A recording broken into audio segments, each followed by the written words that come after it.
बिस्मिल्लाहिर्रहमानिर्रहीम। अस्सलाम वालेकुम दोस्तों, आज की इस वीडियो में हम आपको बताएंगे कि आप सल्लल्लाहु अलैहि वसल्लम पर कितनी आजमाइश आई, कितनी तकलीफ का सामना करना पड़ा। आप फतह मक्का से निकलकर मदीने में दाखिल हुए। 10,000 लश्कर के साथ आप मक्के में दाखिल हो रहे हैं।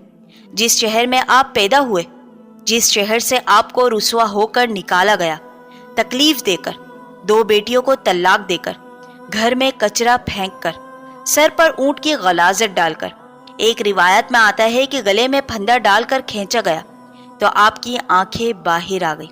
अबू बकर सिद्दीक रदी अल्लाह ताला अन्हा ने बीच में घुसकर आपको बचाया तो आपको इतना मारा कि सर और चेहरा एक जैसा कर दिया। वो नबी जिनको इतनी तकलीफें दी, उनके साथियों को ऊंट से बांधकर टुकड़े कर दिए गए। किसी को आग पर लिटाकर मारा गया तो किसी को शर्मगाह में नेजा डालकर मार दिया गया। अब वो इस शहर में अपने साथियों के साथ वापस दाखिल हो रहे हैं। 10 साल बाद एक विनर की हैसियत से अरबों से पूछते हैं, क्या उम्मीद करते हो? अरबों का ये रिवाज था कि उस जमाने में अरब जब अपने कबीले से बदला लेते तो मर्दों को ज़िबा कर दिया जाता, औरतों को बेच दिया जाता या लोंडी बना कर रखा जाता, बच्चों को गुलाम बना दिया जाता। अब आप 10,000 लश्कर के साथ मदीने में दाखिल हुए। अब उन्हें यह था कि आप भी हमारे साथ यही करेंगे।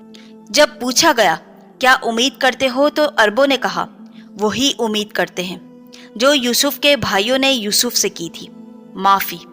आप फरमाते हैं, जो अबू सुफियान के घर में है वो अमन में है, जो काबे में है वो अमन में है। आपने सबको माफ कर दिया, एक कत्ल भी नहीं हुआ। जो नबी को इतनी तकलीफें दी, उनके चचा को कत्ल कर दिया गया, उनके साथियों को बुरी तरह मारा गया।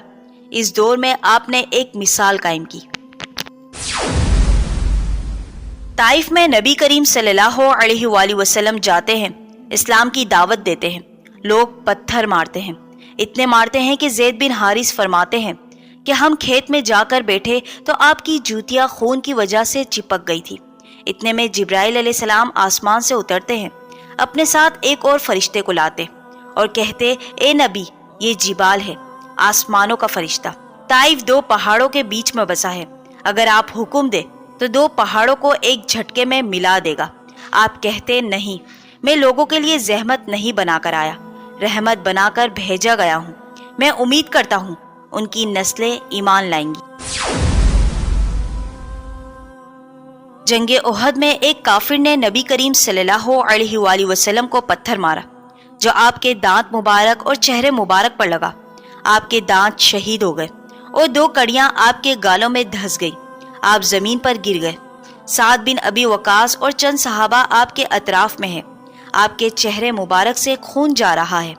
आप खून को साफ करते और फरमाते, ए अल्लाह, इस कौम को माफ फरमा। ये जानते नहीं ये किसके साथ कर रहे हैं, लिहाजा इन्हें छोड़ देना। कहीं ऐसा ना हो कि अल्लाह का गुस्सा जोश मारे कि इस नबी के साथ ये करते हो जो हक का पैगाम तुम्हारे पास लाया है। ए अल्लाह, तू उन्हें माफ कर देना और इन्हें छोड़ देना। अल्लाह से दुआ है, अल्लाह ताला हमसे दीन का बेहतरीन काम ले और हम जिस आजमाइश में हो उस आजमाइश में पूरा उतरे। आमीन।